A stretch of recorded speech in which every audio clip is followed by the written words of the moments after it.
ஆக்சுவலாக கடவுள் எங்கேயுமே வந்து நீ எனக்கு இப்படி பண்ணு அப்படி பண்ணுன்னு சொல்லலை இல்லைங்க. நான் ஒன்றுன்னு சொல்லிட்டுங்களா, இத்தனை வருஷம் இந்த ஃபீல்டில் என்னையும் எந்த கடவுளும் இதை பண்ணு அதை பண்ணுன்னு சொன்னதே கிடையாது.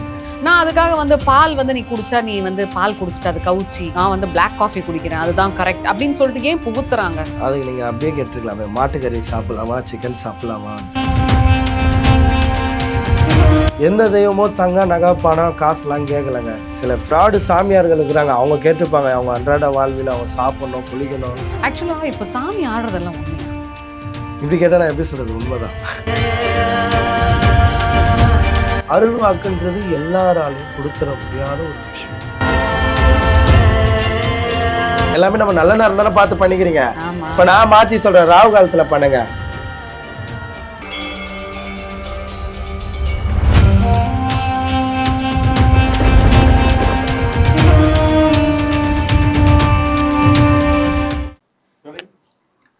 யூ தமிழ் நேயர்களுக்கு வணக்கம். நம்ம கூட நம்மளோட ஆல் டைம் ஃபேவரட் கெஸ்ட் இருக்காங்க. ஸோ இந்த மந்த் வந்து அவருக்கான ஒரு ஸ்பெஷல் வீடியோ என்ன பண்ணலாம் அப்படின்ட்டு யோசிக்கிறப்போ ஒரு சில முக்கியமான விஷயங்கள் பற்றி நம்ம முனீஸ்வரன்கிட்ட கேட்கலாம் அப்படின்னு சொல்லிட்டு நம்ம கூப்பிட்டுருக்கோம். So let's welcome Palmuni. வணக்கம். வணக்கம். ஆக்சுவலாக கடவுள் எங்கேயுமே வந்து நீ எனக்கு இப்படி பண்ணு அப்படி பண்ணுன்னு சொல்லலை இல்லைங்க. நான் ஒன்றுன்னு சொல்லிட்டுங்களா, இத்தனை வருஷம் இந்த ஃபீல்டில் என்னையும் எந்த கடவுளும் இதை பண்ணு அதை பண்ணுன்னு சொன்னதே கிடையாதுங்க. நானே உங்களுக்கு ஸ்ட்ரெயிட்டாக வந்து கொடுத்துட்றேன், இதான் ஆன்சரு, நீங்கள் போய் கொஸ்டின் பேப்பர் எடுத்துறாதீங்க, ஆன்சரே கொடுத்துட்றேன், எத்தோனே ஆன்சர் கொடுத்துட்றேன், அப்புறம் கேள்வி தான் நானே உங்களுக்கு கொடுத்துட்றேன்.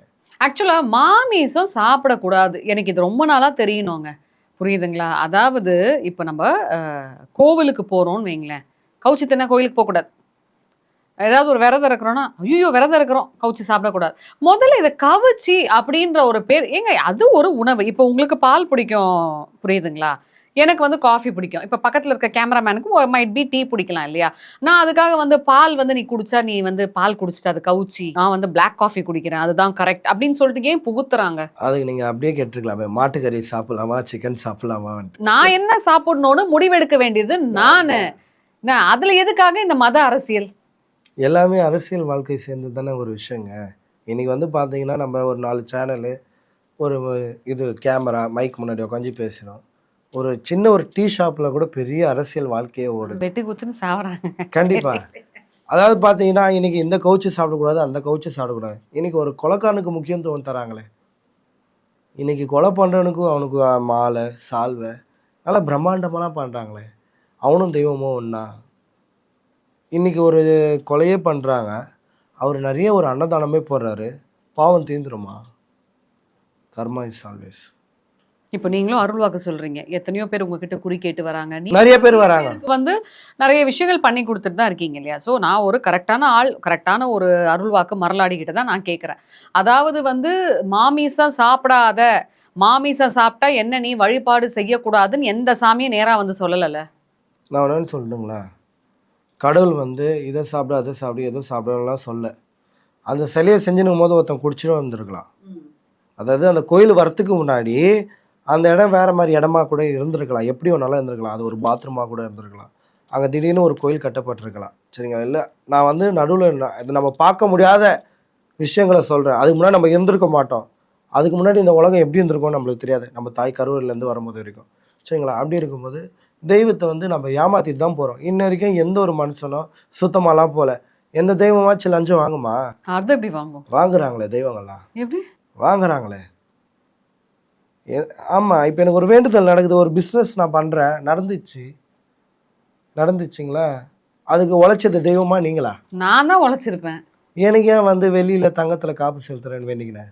நான் சத்தியமாக அந்த தப்பு செய்யவே மாட்டேன்ப்பா. நான் அதுக்கு போய் ஒரு 10 பேர் நீங்கள் பண்ணலை, பண்ணக்கூடிய மக்களை கேட்குறேன், ஏன் பண்ணல? எந்த தெய்வம் வந்து லேப்டாப்பில் உட்காந்து உங்களுக்கு ஒர்க் பண்ணி கொடுத்தது? எந்த தெய்வம் வந்து உங்களுக்கு பார்ட்னர்ஷிப்பாக இருந்தது? எந்த தெய்வமே இல்லையே. உன்னுடைய நம்பிக்கையும் உன்னுடைய வளர்ச்சியும் தான் உன்னை போய் ஒரு முதல் இடத்துல நிற்க வச்சுது. தெய்வ அனுகிரகம் இருக்கட்டும், அது நல்ல நேரம், அதாவது உனக்கு நல்ல நேரம் இருந்ததுன்னா உனக்கு கும்புற தெய்வம் உனக்கு பிடிச்சிருக்கு. இப்போ என் தெய்வத்துக்கு பிடிச்சிச்சு, நான் முடிச்சுட்டேன், என்கிட்ட அளவுக்கு மீறிக்குது, நான் செய்கிறேன்னா அது வேறு. இல்லாத மனிதர்கள் எந்த தெய்வமோ தங்க நகை பணம் காசுலாம் கேட்கலங்க. சில ஃப்ராடு சாமியார்கள் இருக்கிறாங்க, அவங்க கேட்டுப்பாங்க அவங்க அன்றாட வாழ்வில் அவங்க சாப்பிட்ணும் குளிக்கணும் வெளியே சுற்றணும், அவங்களுக்குன்னு ஒரு ஃபேமிலி இருக்கும், அவங்க ஒன்றா கேட்பாங்களே தவிர எந்த தெய்வமும் வந்து அதே மாதிரி இன்னொரு விஷயம் நல்லா சொல்கிறேன், நோட் பண்ணிக்கோங்க. இந்த தவிர எங்கேயுமே செஞ்சிடாதீங்க. ஏன் சொல்கிறேன்னா, இன்றைக்கி ஒருத்தவங்க மருள் ஆடுறாங்களா, எனக்கு இது வேணும் அது வேணும்னு கேட்டால் அவங்களுக்கு செய்யாதீங்க. தயவு செஞ்சு சொல்கிற செய்யாதீங்க. அது போல் இல்லாத அனாத ஆஷ்டமங்களுக்கு போய் சாப்பாடு போடுங்க. நான் தயவு செஞ்சு கேட்குறேன், இல்லாத குழந்தைங்களுக்கு சாப்பாடு கொடுங்க. கண்ணு தெரியாமல் காது கேட்காம நிறைய பேர் இருக்காங்க. உங்களால் முடிஞ்சது மாத்திரை மருந்து வாங்க முடியாத நிலைமையிலலாம் இருக்காங்க. உண்மையில ரொம்ப எனக்கு கஷ்டமாக இருக்குது. என்கிட்ட அந்த மாதிரிலாம் நிறைய பேர் வராங்க. என்கிட்ட பணம் கொடுங்க அதெல்லாம் சொல்ல. உங்களுக்கு தெரிஞ்சு உங்கள் அக்கம் பக்கத்துலேயே உங்கள் வீட்டு மனையில் ஒரு ஆயா பார்த்துட்டு இருப்பாங்க, சாப்பிடாமலாம். பாட்டிமா ஏபி ஒரு வேளை டிஃபனாச்சு வாங்கி கொடுங்க, அது செய்யுங்க. தெய்வம் சத்தியமாக உங்கள் கூட இருக்கும். நீங்கள் தான் ஏதாவது 1 லட்சம் 2 லட்சம் ஒரு கோயில் திருவிழா கொடுத்து கிராண்டாக பண்ணி அந்த 50,000 80,000 இருக்குங்க அந்த மாலை. 2 நாள் சாமி கைத்தில் இருக்கும், 3ஆவது நாள் உங்கள் வீட்டு கேட்டு வாசலில் இருக்கும், 4ஆவது நாள் அது குப்பையில் இருக்கும். அதோட மதிப்பு 80,000 50,000 மாலை மட்டும். அந்த 50,000 இருந்தால் எத்தனை பேருக்கு மெடிசன் வாங்கலாம் தெரியுமா? எத்தனை பேருக்கு சாப்பாடு கொடுக்கலாம் தெரியுமா? நிறையா பண்ணலாம். ஆக்சுவலாக அந்த கோவிலில் நன்கொடை கேட்டு வசூல் பண்ணுறாங்க இல்லைங்க, அது தவறு இல்லையா? ஏன் தவறு? ஏங்க அவங்கவுங்க கோயிலுக்கு அவங்கவுங்க கொடுக்க போகிறாங்க, ஏன் வீடேறி போய் நன்கொடை கேட்கணும்? நீங்கள் வீட்டில் சரியாக சாமி கும்பிட மாட்டீங்களே, நாங்கள் கிராண்டாக கும்பிட்றோம்ல. அது சரி, புரியுதுங்களா? சரிங்க. இப்போ நீங்கள் வந்து கேட்குறீங்க கோவிலில் திருவிழா வைக்கிறீங்கன்னு சொல்லிட்டு, எங்களால் என்ன முடியுமோ அதானே கொடுக்க முடியும்.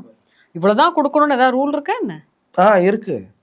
நான் தான் உங்களுக்கு கிஃப்ட்டு ஸ்வீட்டு டிஃப்ரெண்ட்டாக பொருள் தரல, அந்த நீ கொடுக்கறதுக்கு நான் காசு போய் நான் போய் கடையில் போய் வாங்கிட்டு வந்து எனக்கு அதில் கிடைக்கின்ற மாதிரி கொடுக்குறாங்க. இப்போ அதாவது நம்ம மனசாட்சி படி தான் ஒரு பொருள் கொடுக்குறோம், புரியுதுங்களா? இவ்வளோ காசு கொடுத்துருக்காங்க, அவங்களுக்கு எதனா செய்யணும். கடவுள் நம்பிக்கை இருக்கணுங்க, இல்லாமலாம் இருக்கக்கூடாதுன்னு நான் சொல்ல. கண்டிப்பாக. ஏன்னா கடவுள் நம்பிக்கை இருக்கலாம், கடவுள் நம்பிக்கையை பேரை வச்சு யாரும் வியாபாரம் பண்ணி ஒருத்தவங்க வயிற்றுல அடிக்கக்கூடாது. கண்டிப்பாக, இதுதான் விஷயம். ஏன்னா எல்லாமே கஷ்டப்படுறவங்க தான் இன்றைக்கி நிறைய பேர் வராங்க. நம்ம சொல்கிற மாதிரி பணக்காரு இவங்க வராங்க அவங்க வராங்க, எனக்கு மோந்திரம் வாங்கி கொடுக்குறாங்க, செயின் வாங்கி தராங்க, எனக்கு இது வீடு வாங்கி தராங்க. இதெல்லாம் சும்மா கதை. உன் கஷ்டம் நீ ஒருத்தவங்களை ஏமாற்றி வாங்கி போடுற, அவ்வளோதான். போன ஜென்மத்தில் நீ அவங்க என்ன உனக்கு பாவம் பண்ணாங்களோ இந்த ஜென்மத்தில் வந்து உன்கிட்ட கடன் தீர்க்குறாங்க தான் நான் சொல்லுவேன். இன்னொன்று எனக்கு மரலாடுறவங்க மேலே கூட ஒரு சின்ன, இப்போ குறி சொல்கிறவங்களா இருக்கட்டும், இப்போ வந்துட்டு பேய் ஓட்டுறவங்களா இருக்கட்டும், நான் எல்லாரையுமே ஒரு டவுட். இப்போ நான் எல்லா விஷயத்தையும் தான் நான் உங்ககிட்ட கேட்குறேன், நான் யாருக்கும் எதுவும் சைடு எடுக்கல. இப்போது இன்றைக்கி நான் ஒரு ஆங்கர் அப்படின்னா எனக்குன்னு என்னோட ஒரு எத்திக்ஸ் இருக்கும். நான் இந்த மாதிரி தான் கேள்வி கேட்கணும், நான் வந்து என்னோட எல்லாத்துலேயுமே வந்து அந்த மேனஸை ஃபாலோ பண்ணணுன்ற ஒரு ஒரு ஒரு டிக்னிட்டி, ஒரு டிக்னிஃபைடு ஆங்கராக இருக்கணும்னு நான் ஆசைப்படுவேன். இதே மாதிரி தான் ஒவ்வொரு துறையில் இருக்கவங்களுக்கும் அந்தந்த வேலையோட நாகரிகத்தை அவங்க வந்து கரெக்டாக யூஸ் பண்ணி கரெக்டாக அந்த இதை வந்து பார்த்துக்கணும். இப்போ மரலாடுறீங்க, நீங்கள் வந்து குறி சொல்கிறீங்கன்னு வைங்களேன், டக்குன்னு வந்து ஏதாவது ஒரு ஃபங்க்ஷன் வரும்போது பயங்கரமாக ஆபாச நடனமும் ஆடுறீங்களே. இன்னைக்கு நான் ஒருத்தவங்க மேலே ஒரு நல்ல மரியாதை வச்சுருப்பேன், இப்போ இன்னார் அப்படின்ட்டு ஒரு ஆணோ இல்லை ஒரு பெண்ணோ இருக்காங்கன்னு வைங்களேன், நான் அவங்க மேலே ஒரு மரியாதை வச்சுருப்பேன். ஐயோ இந்த அம்மா இருக்காங்கப்பா, இந்த அம்மா கிட்ட போய் நம்ம அருள்வாக்கு கேட்கலாம், கேட்டால் நல்லது நடக்கும் அப்படின்னு சொல்லிட்டு நான் வந்திருப்பேன். நான் ஒரு இமேஜினேஷனில் நான் வந்து இதுனா என்ன அதுனா என்னன்னு கேட்டிருப்பேன். திடீர்னு இப்படி திரும்பி பார்க்கும் போது அவங்க அரைகுறையாக ஆடுறாங்க அப்படின்ற போது, அப்போது இது அவங்களோட செய்கிற தொழிலுக்கு வந்து அவங்களே இழிவுபடுத்திக்கிற மாதிரி இல்லையா? கண்டிப்பாக. அதாவது பார்த்தீங்கன்னா நீங்கள் சொல்கிற 100% உண்மை. என்னுடைய ஃப்ரெண்டோடைய அவங்க அப்பா இறந்துட்டார், ஒரு லேட்டஸ்ட்டாக ஒரு வாரம் இருக்கும், சரிங்களா? அந்த இடத்துல வந்து என்னை கூட வந்து டான்ஸ் பண்ணேனாங்க. நான் சொன்னேன், நான் ஏதோ ஒரு விஷயத்தில் எப்படியோ இருந்திருப்பேன், ஆனால் இப்போ கூடிய காலகட்டத்தில் என்னை ஒரு தெய்வ வழிபாட்டில் பார்க்குறாங்க, மரியாதை கொடுக்குறாங்க, கையெடுத்துக்குமா. இப்போ நான் அதுக்கேற்ற மாதிரி இருக்கிறது வந்து தப்பு தான். ஏன்னா நான் ஏமாத்துற மாதிரி தானே இருக்குது. என்னோடய காலகட்டத்தில் என்னோட அறியாத வயசில் நான் வேறு மாதிரி இருந்திருப்பேன், விளையாடி இருப்பேன், எல்லாம் பழக்கமாக பண்ணியிருப்பேன், எப்படி வேணாலும் இருந்திருப்பேன். இதான் உண்மை. இதில் சொல்கிறதுக்கு தப்பே கிடையாதுங்க. நானும் இப்படி இருந்து தான் இப்படி திரும்பி வந்திருக்கேன். ஏன்னா எல்லாருமே நல்லவங்க கிடையாது. அப்படி இருக்க காலகட்டத்தில் நம்ம இறை வழிபாட்டில் போனால் அப்படி தான் இருக்கணும், அதுதான் உண்மை. ஆனால் இப்போ இருக்கிறவங்க அப்படி இல்லைங்களே. இன்னொன்று சாமி ஆடுறாங்க. சாமி ஏங்க வந்து ஒரு மனுஷன் மேலே ஆட போகுது? எனக்கு தெரிஞ்சு நான் உங்களை ஒரு 4 வருஷமாக பார்த்துட்டு இருக்கேன்னு நினைக்கிறேன், 4-5 வருஷமா எங்கேயுமே நீங்கள் வந்து சாமி ஆடி நான் பார்க்கல. கரெக்டான ஒரு விஷயத்துக்கு இது இப்படி பண்ணிட்டு போங்கன்னு தான் நீங்கள் சொல்லிட்டு இருக்கீங்க. உங்களை தேடி ஆளுங்க வராங்க, சாமி ஆடுறாங்க. ஒரு ஊரில் வந்து ஒரு பொண்ணு கல்யாணம் ஆகலன்னு போய் நிற்கிது, சாமி ஆடிட்டு இவர் என்ன சொல்கிறாரு, நான் உன்னை கல்யாணம் பண்ணிக்கிறேன் அப்படின்றாரு. அதுதாங்க வாய்ப்பு கிடைக்கும் போது பயன்படுத்திக்கணும்ல. எல்லா சாமியும் ஒரே சாமி இருக்க மாட்டாங்கல்ல. அது மாதிரி ஆபாச நடனம்லாம் ஆடுறாங்க, இது தேவையில்லாத பதிவுகளும் நடக்குது. அதாவது சொல்லுவாங்களேன், திருநங்கை மத்தியில் இந்த பிரச்சனை நடந்துருக்கு. அந்த வீடியோ நானும் பார்த்தேன். என்ன வேற்றுமை என்ன கஷ்டம்னு தெரியல, அவங்களுக்குள்ள என்ன மனமாற்றம்னு தெரியல. ஆனால் ஆன்மீகத்தில் இருக்குது இது பண்ணுறது தப்பு தான். இப்போ உடனே ஒரு சில பேர் கேட்பாங்க, ஏன் நாங்களும் மனுஷங்க இல்லையா, எங்களுக்கும் ஆசாபாசம் இல்லையா? ஆசாபாசம் இருக்கிறவங்க இது கடவுளோட பேரை சொல்லி இன்னைக்கு நான் இருக்கேங்க, நான் ஒரு பேச்சுக்கு சொல்றேன், அந்த காலத்துல வந்து மருத்துவச்சின்னு சொல்லுவாங்க. ஆமா, ஒரு பாப்பாக்கு உடம்பு முடியல, ஒரு வயசானவங்களுக்கு உடம்பு சரியில்லை, யாருக்காவது பாம்பு கடிச்சிருச்சுன்னா கூட டக்குன்னு இந்த சாமியா மதிச்சு ஓடி போய் அந்த மருத்துவச்சியை தான் பார்ப்பாங்க. அதாவது அந்த மருத்துவச்சின்றவங்க வந்து ஒரு பாட்டிமா, அவங்களதான் போய் பார்ப்பாங்க. அவங்க குழந்தை வச்சுருப்பாங்க, கொம்பு வச்சிருப்பாங்க. ஊர் கிராமத்துல அந்த தெய்வம் சாமியா கும்பிடுவாங்க. ஆமா, ஏன் கும்பிடுறாங்க? ஏன்னா நம்ம முன்னோர்கள் வந்து நம்ம வழிபட்டவங்களோட நம்ம கூட இருந்த ஒரு உறவு. இன்னொன்னு ஒரு உயிரை காப்பாத்தியும் கொடுக்குறாங்க. அது எவ்வளவு பெரிய விஷயம். ஒரு கடவுள் மாதிரி பாக்குறாங்க. அவங்க டக்குன்னு வந்து நான் டான்ஸ் ஆடுறேன் அப்படின்ட்டு ஆடினா எப்படி இருக்கும் அது? நீங்க ஒரு துறையை தேர்ந்தெடுக்கிறீங்க அப்படின்னா கடவுள் பேரை சொல்லி இதை நான் கேட்கணும்னு இருந்தேன். கடவுள் பேரை சொல்லி ஒரு விஷயத்த நம்ம பண்றோம்னா அவங்க வந்து இந்த மாதிரி இழிவுபடுத்துற மாதிரியான செயல்களை செய்யலாமா? மிகப்பெரிய தவறு தாங்க. அப்போ இனிமேட்ல வந்து நீங்க தான் வந்து நான் இதையும் இந்த இடத்துல பதிவுறேன். அவங்க கேட்டுட்டாங்க, இந்த கேள்விக்கு நான் பதில் கண்டிப்பாக கொடுத்தாகணும். இனிமேட்ல வந்து இன்னொரு ஆளுன்னும் போது இவங்க வந்து அந்த மாதிரி ஆட்களுக்கு போயிட்டு ஓடி போயிட்டு வீடியோவோ கேமராவோ பிடித்து எடுத்துக்காதீங்க, தயவு செஞ்சு உங்களை கேட்குறேன். ஏன்னா ஆன்மீகன்றது ரொம்ப இப்படி பேலன்ஸ் இல்லாமல் போயிட்டுருக்கு. அப்படியாவது எப்படி சொல்கிறது, ஃபஸ்ட்டாச்சு பெரிய பரப்பளவை கம்மியாக விற்றுருந்தாங்க, இப்போது துண்டு துண்டாக வெட்டி விற்கிறாங்க. புரியுதுங்களா? துண்டு துண்டாக பாகத்தை வெட்டி விற்கிறாங்க நம்மளோட தமிழ் கலாச்சாரத்தை. அந்த மாதிரி இருக்கும் போது இந்த மாதிரி ஆட்கள்லாம் தயவு செஞ்சு போய் நான் மீடியா சார்பாக கேட்டுக்கிறேன், தயவு செஞ்சு வீடியோ எடுக்காதீங்க. வீடியோ எடுக்கிறதோடு இல்லாமல் அவங்க கூப்பிட்டாங்க நீங்கள் போனீங்கன்னா அதோட பெரிய முட்டாள் வேறு யாரும் கிடையாது. நீங்களே தமிழ் மானத்தை கப்பல் ஏற்றாதீங்க. ஆக்சுவலாக இப்போ சாமி ஆடுறதெல்லாம் உண்மையா? இப்படி கேட்டால் நான் எப்படி சொல்கிறது, உண்மைதான். இல்லைங்க, எங்களுக்கு என்னன்னா நாங்கள் சராசரியாக ஒரு ஹியூமன் சைட்லேருந்து கேட்குறோம். இப்போ வந்துட்டு அது வந்து எப்படி சொல்கிறது, சாமி ஆடி எப்படி அவங்களால வந்து இப்போ சாமி ஆடுறவங்களால ஏன் அவங்களோட ஃபேட்டை மாற்றிக்க முடியல? கண்டிப்பாக. இப்போ நீங்கள் சொல்கிறீங்க ஊருக்கே வாக்கு கொடுத்து அவங்க வீட்டு பிரச்சனையை அவங்களால தீர்க்க முடியலன்ட்டு. ஏன்னா எல்லாருக்குமே தெய்வ அனுகிரகங்கள் கிடைக்காது. முதல்ல இன்னைக்கு வந்து பார்த்தீங்கன்னா ஒரு மோளம் அடித்தா ஒரு வைப்ரேஷன், நார்மலாக ஒரு மோளம் அடித்தா நீங்கள் ஆடுவீங்களா? இல்லை, நல்லா இருக்கு மோளம்னு பார்ப்பேன், நல்லா இருக்குன்னு பார்ப்பீங்க. இப்போ வீட்டில் ஒரு பாட்டு கிட்டு போட்டுனா வைப்ரேஷன் ஆடுவீங்களா? உங்களுக்குன்னு பிடிச்ச பாட்டு ஒன்று இருக்கும்ல, ஆடுவீங்களா? தன்னறியாமல் ஆடுவீங்களா? ஆட மாட்டேன், ரசிப்பேன். ஏதோ ஒன்று அதில் நல்லா இருக்கு தான் நம்ம உட்காந்து நம்ம டைமே போனாலும் பரவாயில்ல யோசிச்சு பிடிச்ச மோளெல்லாம் போட்டால் இப்படி கையில் வந்துட்டான் அணிட்டு போடுவேன். தன் அறியாமல் ஆடுது பார்த்தீங்களா, தான் ஆடாவிட்டால் தன் தசை ஆடணுவாங்க. அந்த மாதிரி அருள் வாக்குன்றது எல்லாராலையும் கொடுத்துட முடியாத ஒரு விஷயம், சரிங்களா? இந்த அருள் வாக்குன்றது வந்து பார்த்தீங்கன்னா ஃபஸ்ட்டெல்லாம் வந்து பார்த்தீங்கன்னா இன்றைக்கி சொல்கிறாங்க பரிகாரம் செய்யணுன்ட்டு. கண்டிப்பாக அதே ஆதி காலத்தில் வந்து பரிகாரம் கிடையாது. என்ன செய்வா சொல்லுவாங்க தெரியுமா? சித்தர்கள், சீடர்கள், முனிவர்கள், ரிஷிகள், தேவர்கள்லாம் என்னமா சொல்லுவாங்க, நீங்கள் ஏதோ நிறையா நீங்கள் ஒரு குற்றவாளியா, உங்களுக்கு என்ன தண்டனை தருவாங்க தெரியுமா? தண்டனை இல்லை, அது பேர் தான் பரிகாரம். அந்த காலத்தில் அது ஒரு கல் இருக்கா, அந்த குட்டி கல்லை பொறிக்கத்தில் வந்து என்கிட்ட கொடுன்னுவாங்க. இது உங்களுக்கு ஷாக்கிங்காக இருக்கா? ஏன்னு சொல்லுங்கள். நீ செஞ்ச பாவத்தில் அதில் கையில்கிறியா? ஆமாம். இப்போ வந்து பாருங்களேன், ஒரு கை பிடுங்கன்னா 1 லட்சம் கூட 50,000 கேட்குறாங்களே, அப்போ ₹1 கிடையாது. என்ன பண்ணுவாங்களா, அவங்க போட்டுங்கிற ஆடையை கொடுத்து இதை போய் துவைச்சி எடுத்துருவாங்கன்னுவாங்க. நம்மளுக்கு ரொம்ப கோவம்லாம் வரும். ஆனால் நீ செஞ்ச பாவத்தை அதில் கழிக்கிற, நம்ப முடியுமா உங்களால்? ஏற்றுக்கிற மாதிரி தான் இருக்கு. இதான் உண்மை. அப்போ இருந்த சீடர், முனிவர்கள், தேவர்கள் எல்லாமே கால கழுவு, ஆமா வந்து சுத்தம் பண்ணி கொடு.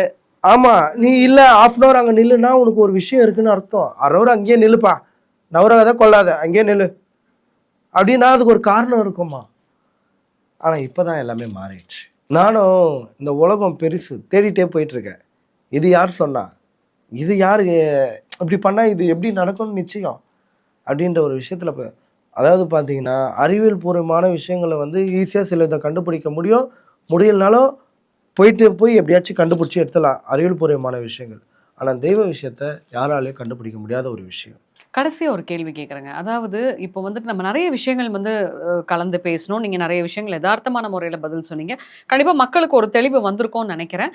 இப்போது விரதம் இருக்கிறதுலே வந்து ஒரு சில பேர் கேட்க சொன்னாங்க, எப்படி விரதம் இருந்தால் வந்து அது நல்லா இருக்கும்? ஏன்னா கல்யாணம் ஆகணும், குழந்தை பிறக்கணும், வீடு கட்டாம இருக்கும், வீடு பாதியில பாதியிலே நிக்குது. நிக்குது. சோ எங்களுக்கு கொஞ்சம் கேட்டு சொல்லுங்க அவர்கிட்டக்க அப்படின்னாங்க. என்ன மாதிரியான முறையில வந்து விரதம் இருந்தா கொஞ்சம் தடப்பட்ட காரியங்கள்லாம் சீக்கிரமா நடக்கும்?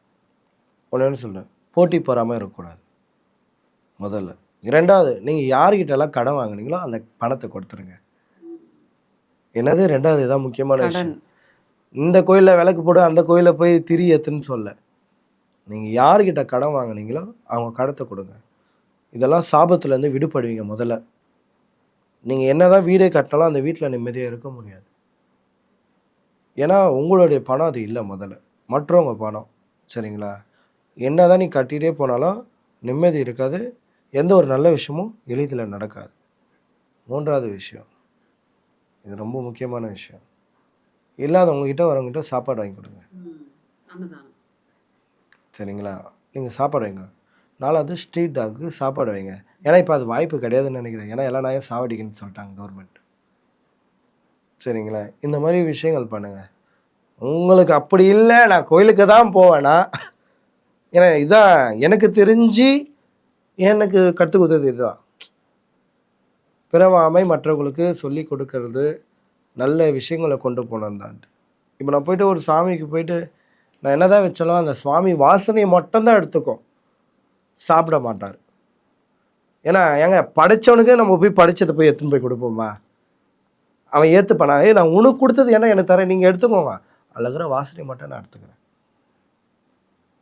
புரியுதுங்களா? அது மாதிரி இந்த விஷயங்கள்லாம் செய்யுங்க. உங்களுக்கு ஒரு வீடு கட்டணும், குழந்தை பாக்கியம் வரணும், எங்கேயும் போய் ஏமாறாதீங்க தயவு செஞ்சு. உங்களுக்கு பிடிக்கும்ல, இவங்ககிட்ட போனால் எனக்கு தீர்வு கிடைக்குது, இவங்ககிட்ட போனால் எனக்கு ஒரு சாட்டிஸ்ஃபேக்ஷன் ஆகுது அப்படின்ற ஒரு கிட்ட மட்டும் போங்க, ஏமாறாமல் போங்க. என்னுடைய பதிவு, ராகு காலத்தில் துர்கை அம்மனுக்கு போயிட்டு விளக்கு போட்டு அரளிப்பூ மட்டும் போட்டு வாங்க. லெமன்ல விளக்கு பண்ணோம் சார். அதாவது வந்து பாத்தீங்கன்னா சில பேரால ராவு காலத்துல வெளியில எல்லாம் போக முடியாது, அதாவது வீட்டுல மாட்டிக்கிட்டு இருப்பாங்க, ஏதாவது ஒரு சந்தர்ப்பம் சொல்லு. ஸோ வீட்டுல அவங்க வழிபாடு செய்யக்கூடிய தெய்வம் என்ன தெய்வமா இருந்தாலும் அதுக்கு ராவு காலத்துல விளக்கேத்தி அரளி மாலை போடலாமா? தாராளமாக போடலாம். கண்டிப்பாக போட்டால் அவங்களுடைய வேண்டுதல் கண்டிப்பாக நிச்சயமாகும். ஏதாவது பார்த்தீங்கன்னா இது மாத கணக்கெல்லாம் கிடையாது, வார கணக்கு, 3 வாரத்துலேயே நடக்கும். அகைன் ஒரு டவுட், எதனால வந்து ராவு காலத்தை நீங்க செலக்ட் பண்றீங்க? ராகு காலன்றது எல்லாத்தையும் கணிக்கக்கூடிய ஒரு விஷயம். ராகு காலம், யமகண்டம், குளிகை. நம்ம ராகு காலத்தில் வந்து நம்ம பார்ப்போம், ராகு காலத்தில் என்ன செய்வோமா, அதுதான் அந்த தெய்வத்துடைய ஸ்பெஷலே. ராகு கால பூஜைன்னு வாங்க. ராகு காலத்தில் நீங்கள் பண்ணிப்பாங்க, எல்லாமே நம்ம நல்ல நேரம் தானே பார்த்து பண்ணிக்கிறீங்க. இப்போ நான் மாற்றி சொல்கிறேன், ராகு காலத்தில் பண்ணுங்க, நல்லது நடக்கும். எல்லாமே நல்ல நேரம், தடைப்பட்ட விஷயங்கள்லாம் கைகூடி வரும் கண்டிப்பா. ஏன்னா நம்ம நல்ல நேரம் பார்த்தா தானே நல்லதே நடக்க மாட்டுது. ராகு காலத்துல பாருங்க, கண்டிப்பா நிச்சயமா நடக்கும், அதுக்கு நான் கேரண்டி. இல்லைன்னா என்ன சட்டியை பிடிச்சி கேளுங்க, நீங்க சொன்னீங்களே நடக்கலையே, அவா சொன்னா மட்டும் நடக்குதுன்ட்டு எனக்கு கேளுங்க, நான் பதில் சொல்றேன். ஸோ ரொம்ப அருமையான முறையில சொன்னீங்க பால்முனி சார். அதாவது வந்து ரொம்ப யதார்த்தமா இருந்துச்சு, நேரம் போனதே எங்களுக்கு தெரியல. ஸோ மக்களே, உங்களுக்கு ஏதாவது சந்தேகம் இவர்கிட்ட கேட்கணும் அப்படின்னு தோணுச்சுன்னா நீங்க கண்டிப்பா கமெண்ட் பண்ணுங்க. அதே மாதிரி அதுக்கான விடையும் வந்து முனீஸ்வரன் வந்து நமக்கு அடுத்த பதிவுல சொல்லுவாரு. மீண்டும் வேற ஒரு பதிவுல சந்திக்கிறோம். நன்றி. நன்றி, வணக்கம்.